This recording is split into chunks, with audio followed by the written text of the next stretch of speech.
आगामी पंजाबच्या काळ 30ला आणखीन वाढणार आहे. मात्र 1, 2, 3ला मग संपूर्ण भागामध्ये तुमच्या नगर जिल्हा, धाराशिव जिल्हा, बीड जिल्हा, लातूर जिल्हा या भागात पाऊस पडलेला दिसेल. कुणी या 4 जिल्ह्यातल्या या शेतकऱ्यांना अंदाज दिला. त्याच्यानंतर आपण आता पूर्व विदर्भाकडे पूर्व विदर्भातल्या शेतकऱ्याला सांगू इच्छितो की पूर्व विदर्भामध्ये नागपूर, वर्धा, भंडारा, गोंदिया, चंद्रपूर, यवतमाळ, अकोला, वाशिम, हिंगोली, बुलढाणा, जळगाव या जिल्ह्यातल्या सर्व शेतकऱ्याला सांगू इच्छितो की तुमच्या इकडे 29 जूनला म्हणजे आज तिकडे पाऊस पडणार आहे.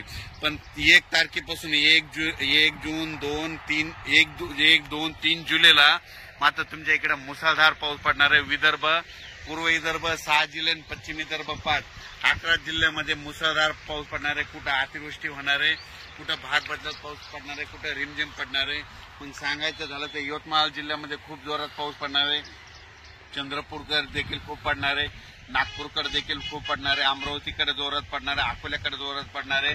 वाशिम जिल्हा जोरात राहणार आहे. हिंगोलीकडे राहणार आहे. त्याच्यानंतर अकोला, बुलढाणा जास्त राहणार आहे.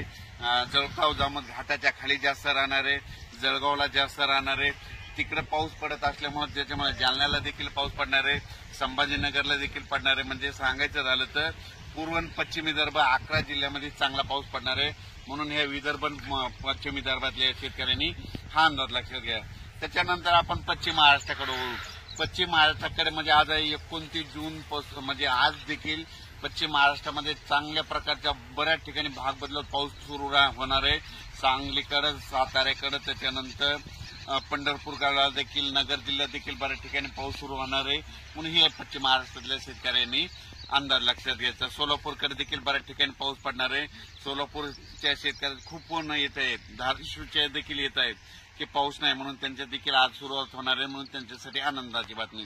त्याच्यानंतर कोकणपट्टी आणि घाटमाथ्यावरल्या भागातल्या सर्व जनतेला आणि शेतकऱ्याला सांगू इच्छितो की कोकणपट्टी घाटमाथ्यावरला पाऊस मात्र कायम चालूच राहणार आहे.